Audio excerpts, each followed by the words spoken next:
आइए, आज हम आपको एक ऐसे शख्स से मिलाने जा रहे हैं जो न केवल फोर्ब्स में अपना अमीरी में नंबर 1 नाम दर्ज करवा चुका है, बल्कि सबसे बड़ा दान देकर दानी नंबर 1 भी बन चुका है।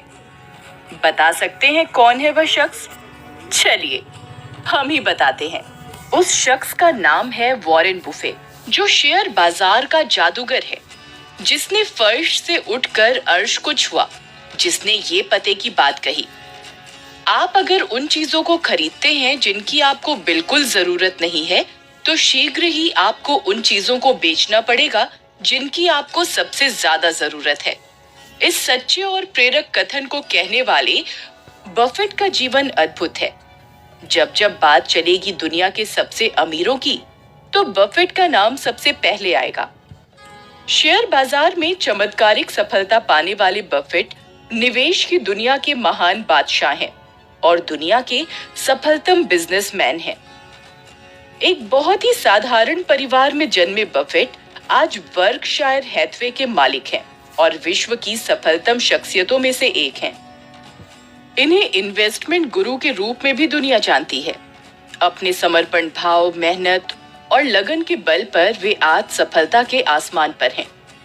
उनका पूरा जीवन प्रेरणादायक है। उनकी काम के प्रति लगन की मिसाल दी जाती है। वे एक ऐसे व्यक्ति हैं जिन्होंने अपनी संपत्ति का 85% हिस्सा बिल गेट्स की गेट्स फाउंडेशन को दान कर दिया था और इतनी बड़ी धनराशि देकर विश्व के सबसे बड़े दानी बने।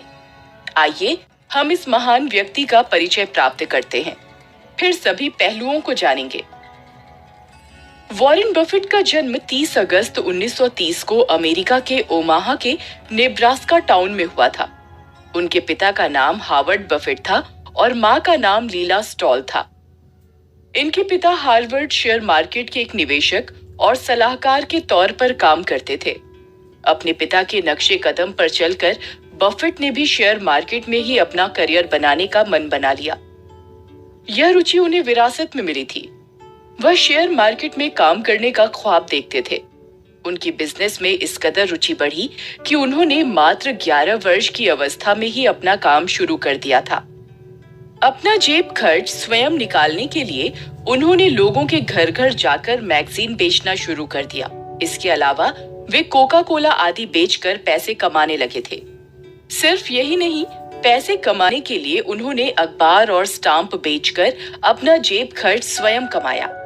बफेट ने अपनी शुरुआती पढ़ाई Woodrow Wilson high school Washington में डीसी में 1947 में पूरी की।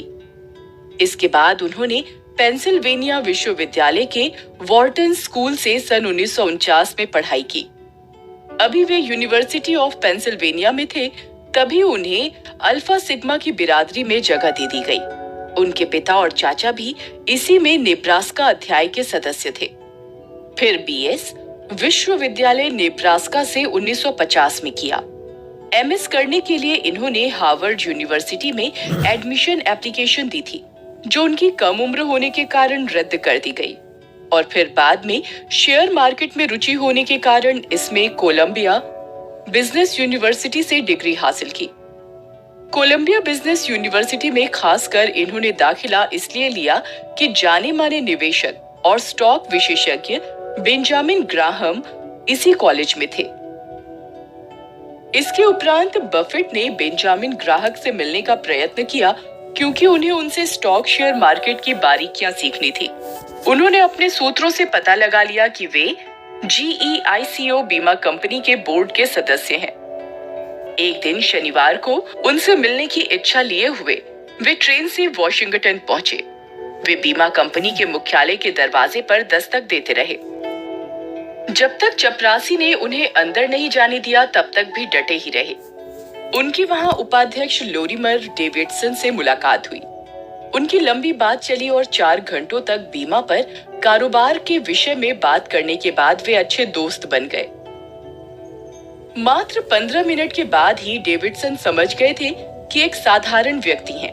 ऐसा खुद उन्होंने कहा था। अब इसके बाद ग्राम से उनकी मुलाकात हुई, जिसका उनके जीवन पर असर पड़ा और उनके जीवन की धारा ही बदल गई।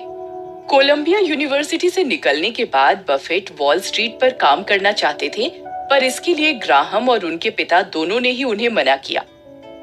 बफेट ने ग्राहम के लिए निशुल्क काम करने की पेशकश की, जिसे उन्होंने ठुकरा दिया। उन्होंने इसी वर्ष की उम्र में सिनक्लेयर टेक्साको गैस स्टेशन को खरीदा। इसको वे एक चलते फिरते निवेश की तरह समझ रहे थे, जिसमें उन्हें घाटा हुआ। इस तरह से उतार चढ़ाव चल रहा था। इस बीच वे शेयर मार्केट के दलाल के रूप में कार्य करते रहे। इसी वक्त डेल कार्नेगी से सार्वजनिक बोलचाल पाठ्यक्रम में हिस्सा लिया और एक रात्रि की कक्षा में उन्होंने निवेश के सिद्धांत को सफलतापूर्वक पढ़ाया। पढ़ने वाले छात्रों की औसत आयु उनसे दोगुनी थी। यहाँ एक बात की याद दिलाना चाहेंगे कि 13 वर्ष की उम्र में अपना काम करते हुए उन्होंने इनकम टैक्स रिटर्न भरा था और 2 साल बाद 1945 में जब वे 15 वर्ष की उम्र में थे और अभी हाई स्कूल में ही थे, तभी बफेट और उनके साथी ने इस्तेमाल की हुई पिन बॉल मशीन $25 में खरीदी थी और एक सैलून पर रख दी थी। हिस्सेदारी के रूप में रखी गई इस मशीन की इनकम कुछ ही महीनों में इतनी बढ़ी कि उनके पास 3 मशीनें भिन्न भिन्न जगहों पर हो गईं और इसके बाद तो वे एक से बढ़कर एक पिन बॉल मशीनों के मालिक बन गए। हाँ, तो हम बात कर रहे थे बफेट के बेंजामिन ग्राहम से मिलने की। तो गैस स्टेशन में झटका खाने के बाद ग्राहम ने उन्हें पेशकश की और उनको अपनी साझेदारी की कंपनी में $12,000 के वेतन पर नौकरी दे दी। यहाँ उन्होंने वॉल्टर श्लोश के साथ मिलकर काम किया। ग्राहम काम के हिसाब में सख्त आदमी थे। उनका पक्के तौर से यह मानना था कि यदि किसी स्टॉक की कीमत और उसके निहित मूल्य में ठीक प्रकार से संतुलन बिठाया जाए तो यह सुरक्षा की काफी गुंजाइश प्रदान है। ग्राहम की सिखाई बात बफेट को खूब रास आई। उन्होंने कहा कि स्टॉक अपनी कीमत से ज्यादा मूल्य का ही हो, लेकिन यह बात उन्होंने उठाई कि कहीं ये मापदंड इतने कड़े तो नहीं हैं कि गुणात्मक मूल्यों वाले कुछ बड़े विजेता उनकी नजर में छूट जाते हों। इस तरह बफेट ने ग्राहम से बहुत कुछ सीखा। वॉरेन बफेट ने जब कंपनी ज्वाइन की, उसके 2 वर्ष बाद बेंजामिन ग्राहम रिटायर हो गए। उन्होंने अपनी साझेदारी को खत्म कर दिया। यह सन 1956 की बात है। इस समय वे 26 वर्ष के हो चुके थे। इनकी निजी बचत $1,40,000 से भी ज्यादा हो चुकी थी। बफेट ओमाहा में स्थित अपने घर लौट आए और उन्होंने बफेट पार्टनरशिप लिमिटेड के नाम से निवेश की साझेदारी की फर्म बनाई। इस फर्म में बफेट की 3 साझेदारियां पूरे वर्ष तक चलती रही थीं। अब बफेट की पूंजी $1,40,000 से बढ़कर बहुत ज्यादा हो गई थी। उन्होंने $31,500 में 5 बेडरूम वाला प्लास्टर किया हुआ एक घर फरनाम स्ट्रीट पर खरीदा। 2 वर्ष बीतते ही 1959 में बफेट की 6 साझेदारियां पूरे वर्ष से चल रही थीं और बफेट की मुलाकात चार्ली मुंगेर से हुई। साल दर साल बफेट की साझेदारियां बढ़ रही थीं। 30 साल की उम्र तक आते आते बफेट की 7 साझेदारियां पूरे वर्ष से चल रही थीं। ये साझेदारियां थीं the bucket fund, Buffett associate, दासी, एमडी, ग्लेनोफ, मोबुफ और अंडरवुड। बफेट की सोशल कॉन्ट्रैक्ट की समझ बहुत अच्छी थी। उनका एक साझेदार डॉक्टर था। उन्होंने उस डॉक्टर से 10 ऐसे डॉक्टर और लाने को कहा जो उनकी साझेदारी में $1,000 का निवेश करने को इच्छुक हों। डॉक्टर ने काम ये कर दिखाया और 11 डॉक्टर निवेश के लिए तैयार हो गए। अगले ही वर्ष 1961 में बफेट की सैनबोर्न मैप कंपनी में 35% से ज्यादा एसेट्स की भागीदारी थी। सैनबोर्न $45 प्रति शेयर बिक रही थी, जबकि उसके निवेश का मूल्य था $65 प्रति शेयर। इसका अर्थ हुआ कि खरीदार सैनबोर्न की कीमत प्रति शेयर $20 कम आंक रहे थे और वो $1 के 70 सेंट से अधिक देने को तैयार नहीं थे, एक ऐसे निवेश के लिए जिसमें नक्शे आदि का कारोबार करने वाली कंपनियां हों।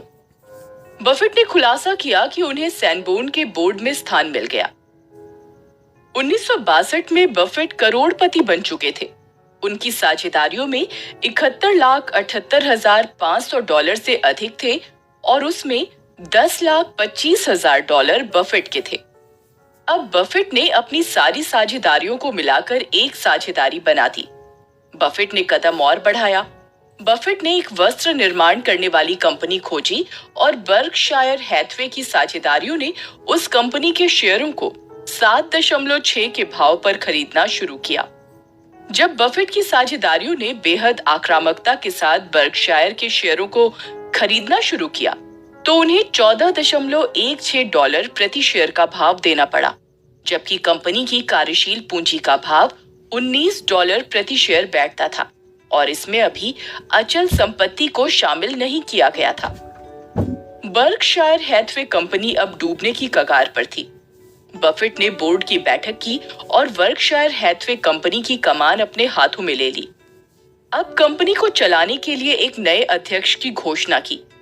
1966 को उन्होंने साझेदारी में नई पूंजी का निवेश लेना बंद कर दिया और बफेट ने किसी निजी व्यवसाय में अपने प्रथम निवेश की घोषणा की और वह निजी व्यवसाय था बाल्टीमोर का एक निजी स्वामित्व वाला डिपार्टमेंटल स्टोर। वर्ष 1967 था। बर्कशायर ने 10 सेंट के अपने पहले और एकमात्र लाभांश का भुगतान किया। सफलता के शिखर पर चढ़ते बफेट ने अब अपनी साझेदारी खत्म कर संपत्ति अपने साझेदारों को हस्तांतरित कर दी। संपत्ति में बर्कशायर हैथवे के शेयर भी शामिल थे। अपनी समझदारी और कार्य करने के अद्भुत कौशल से बफेट ने कंपनी को कामयाबी के नए मुकाम पर लाकर खड़ा किया। 1970 में बफेट 40 वर्ष के थे। उन्होंने बर्कशायर हैथवे के सभापति की हैसियत से अपने जग प्रसिद्ध पत्रों को लिखने की शुरुआत की। 1973 में बर्कशायर ने वॉशिंगटन पोस्ट कंपनी के शेयरों की खरीदारी शुरू की। बफेट ने एक कदम मित्रता की ओर बढ़ाते हुए कैथरीन ग्राहम से मित्रता कर ली। Katharine Graham Washington Post company को और उसके प्रमुख समाचार को नियंत्रित करती थी। मित्रता घनिष्ठ हो गई थी। फलस्वरूप बफेट कंपनी के निदेशकों के बोर्ड के सदस्य बन गए। जीवन जब सफलता के चरमोत्कर्ष पर होता है तो मुसीबतें भी कम नहीं होती। एसईसी ने वॉरेन बफेट और बर्कशायर द्वारा उनके एक विलय की औपचारिक जांच शुरू की। बर्कशायर ने परोक्ष रूप से बफेलो इवनिंग न्यूज को $325 लाख में खरीद लिया। बफेट पर विश्वासघात के आरोप लगाए गए। 1979 में बर्कशायर एबीसी के शेयर खरीदने लगा था, जब शेयर का भाव $290 था।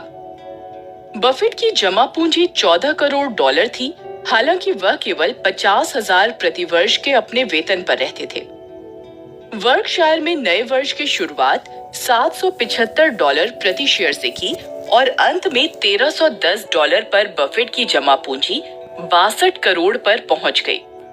फोर्ब्स 400 में पहली बार उनका नाम आया। बफेट ने कोका कोला कंपनी के स्टॉक खरीदने शुरू किए और धीरे धीरे कंपनी की 7% हिस्सेदारी $1.02 अरब में खरीद ली। यह बर्कशायर के सबसे आकर्षक निवेशकों में से एक था, जिसे उन्होंने अभी तक रखा हुआ है। अगले साल यानी 1990 में जब वे 60 वर्ष के हुए तो कुछ उलझने भी सामने आईं। ये साल मानसिक रूप से कुछ अच्छा नहीं रहा। ग्रीनबर्ग और गुडफ्रूट से संबंधित घोटाले सामने आए। 1999 को कार्सन ग्रुप ने एक सर्वेक्षण किया, जिसके अनुसार बफेट 20वीं शताब्दी के शीर्षस्थ पूंजी प्रबंधक थे। वर्ष 2002 में उनका मुनाफा $2 अरब से भी ज्यादा का हो गया था। वर्ष 2006 में बफेट ने घोषणा की कि वह धीरे धीरे बर्कशायर में अपनी हिस्सेदारी का 85% 5 संस्थाओं को शेयरों के वार्षिक तोहफों के रूप में जुलाई 2006 से देना शुरू करेंगे। सबसे बड़ा योगदान बिल गेट्स और मेलिंडा गेट्स फाउंडेशन को जाएगा। बफेट ने अपने शेयर धारकों को एक पत्र में घोषणा की कि वे एक युवा उत्तराधिकारी या शायद उत्तराधिकारियों की तलाश में हैं, जो उनके निवेश के व्यवसाय को चला सके। बफेट ने इसके पहले इस भूमिका के लिए लू सिम्पसन को चुना था, जो कि GEICO में निवेश आदि का कार्य देखते हैं। हालांकि सिम्पसन उनसे मात्र 6 वर्ष छोटे हैं। 2008 में वे अब 77 वर्ष की उम्र के थे। यह वर्ष उनके लिए बहुत सुखद रहा। फोर्ब्स के अनुसार बिल गेट्स दुनिया के सबसे बड़े अमीर थे, जिनके पास ये उपाधि लगातार 13 वर्षों से थी। इस साल उन्हें पीछे छोड़ते हुए अब बफेट दुनिया के सबसे अमीर व्यक्ति बन गए। दुनिया का सबसे बड़ा दान, अपनी संपत्ति का 85% तो वो पहले ही कर चुके थे। इस तरह से बफेट दुनिया के दानी नंबर 1 और अमीर नंबर 1 हो गए। यह तो रहा सफर उनके व्यावसायिक जीवन का। अब हम उनके निजी जीवन की ओर चलते हैं। सन 1952 में जब बफेट 22 वर्ष के थे, तभी उन्हें सुसान थॉमसन नामक लड़की से प्यार हो गया था। उससे उन्होंने शादी कर ली। 23 वर्ष की उम्र में सन 1953 में बफेट के पहले बच्चे सुसी हावर्ड का जन्म हुआ और 2 वर्ष पश्चात दूसरे बच्चे का जन्म हुआ, जिसका नाम हॉवर्ड बफेट था। क्रम से 2 वर्ष के उपरांत तीसरे बच्चे का जन्म हुआ, जिसका नाम पीटर बफेट था। उनकी पुत्री सुसी ओमाहा में रहती है और अपनी सुसान बफेट संस्था के द्वारा धर्मार्थ कार्य करती हैं। वे गर्ल्स आईएनसी की राष्ट्रीय बोर्ड सदस्य हैं। 1977 में बफेट और उनकी पत्नी सुसान अलग हो गए। वर्ष 2004 में जब वे 73 वर्ष की उम्र के थे, उनकी पत्नी सुसान का निधन हो गया। उनके अपनी पत्नी से अलग हो जाने के बाद उनकी पत्नी के 1977 में सैन फ्रांसिस्को चले जाने के बाद वे अपनी दोस्त एस्ट्रिड मैक्स के साथ रह रहे थे। वर्ष 2006 में वॉरेन बफेट ने अपनी 76वीं वर्षगांठ पर अपने दोस्त 60 वर्षीय एस्ट्रिड मैक्स से शादी कर ली। एस्ट्रिड मैक्स सुसान की दोस्त थी और गौरतलब बात यह है कि सुसान ने ही एस्ट्रिड मैक्स की मुलाकात बफेट से करवाई थी। ओमाहा में संगीत में अपना भविष्य बनाने के लिए जाने से पहले वो तीनों काफी करीब थे। दोस्तों को छुट्टी के लिए भेजे गए निमंत्रण पर लिखा होता था वॉरेन, सुसी और एस्ट्रिड।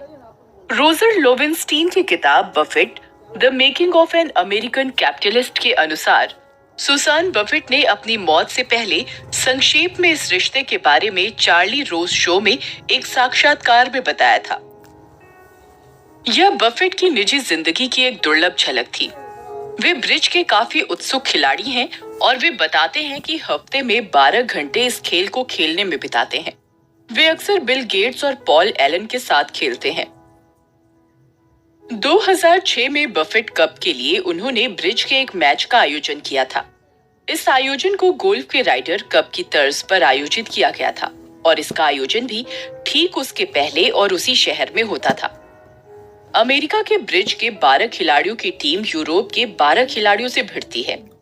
2006 में उन्होंने अपनी 2001 में खरीदी हुई लिंकन टाउन कार को ईबे पर नीलाम कर दिया। यह उन्होंने गर्ल्स इंक के लिए पैसे जुटाने के लिए किया। बफेट का जीवन बहुत सादा है। उनकी सादगी इसी बात से पता चलती है कि वे आज भी अपने बर्थ प्लेस ओमाहा में अपने छोटे से घर में रहते हैं।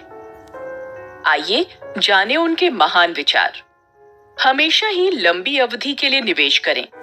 खर्च करने के बाद जो भी बचा है उसे जरूर बचाएं, लेकिन बचत के बाद जो बचा है उसे खर्च करें। एक ही आय पर निर्भर न रहें। हमेशा दूसरा स्रोत बनाने के लिए निवेश करें। कीमत वह होती है जो कि आप भुगतान करते हैं, जबकि मूल्य वह है जो आप पाते हैं। वास्तव में जोखिम तब होता है जब आपको पता नहीं हो कि आप क्या कर रहे हैं। समय हमेशा ही अच्छी कंपनियों का दोस्त है, जबकि मीडियम और औसत दर्जे की कंपनी का दुश्मन। अब इसके बाद हम आपको उनके कुछ महत्वपूर्ण टिप्स बताते हैं। कमाई। कभी भी अकेली आय पर निर्भर न रहें। आय का दूसरा साधन बनाने के लिए निवेश करें। सफलता। जब काम मन के आते हैं तभी आप कोई काम करते हैं। मेरे जीवन में एक पल ऐसा भी आया था जब मेरे पास उपायों की गठरी पड़ी थी, लेकिन यदि मुझे अगले हफ्ते कोई उपाय आता है तो ही मैं कुछ कर पाऊंगा, अन्यथा मैं कुछ नहीं कर पाऊंगा। खर्च। यदि आपको जिसकी जरूरत नहीं है वह चीज आप खरीद रहे हैं, तो एक दिन आपको जिन चीजों की जरूरत है उन चीजों को बेचना पड़ेगा। सेविंग। खर्च करने के बाद जो भी बचे उसे सेव न करें, लेकिन सेव करने के बाद जो बचा है उसे खर्च अवश्य करें। जोखिम। कभी भी नदी की गहराई को 2 पैरों से नहीं नापना चाहिए। निवेश, कभी भी अपने सारे अंडों को एक ही बास्केट में ना डालें। उम्मीद, ईमानदारी सबसे महंगा तोहफा है। छोटे लोगों से इसकी उम्मीद ना करें। अगर आप इंसानियत के 1% लकी लोगों में शामिल हैं, तो आप 99% लोगों को इंसानियत सिखा सकते हो। बफेट परोपकारी भी बहुत हैं। उन्होंने कई संस्थाओं को दान किया है। उन्होंने घोषणा की है कि $6.7 अरब मूल्य के बर्कशायर के स्टॉक को सुसान थॉमसन बफेट फाउंडेशन और अपने 3 बच्चों द्वारा चलाई जाने वाली अन्य संस्थाओं को भी देंगे। उनके पहले के बयानों में यह एक महत्वपूर्ण बदलाव था, जिसमें वे कह चुके थे कि उनकी अधिकांश संपत्ति बफेट फाउंडेशन को जाएगी। उनकी पत्नी की संपदा का अधिकांश हिस्सा, जिसका मूल्य $2.6 अरब था, 2004 में उनकी मौत के बाद उसी संस्था को गया। उनके बच्चे उनकी संपत्ति के एक बहुत बड़े हिस्से के वारिस नहीं बन पाएंगे। उनके ये कदम उनके पहले वाले विचारों के अनुरूप हैं, जिसमें उन्होंने जायदाद के एक पीढ़ी से दूसरी पीढ़ी में हस्तांतरण का विरोध किया था।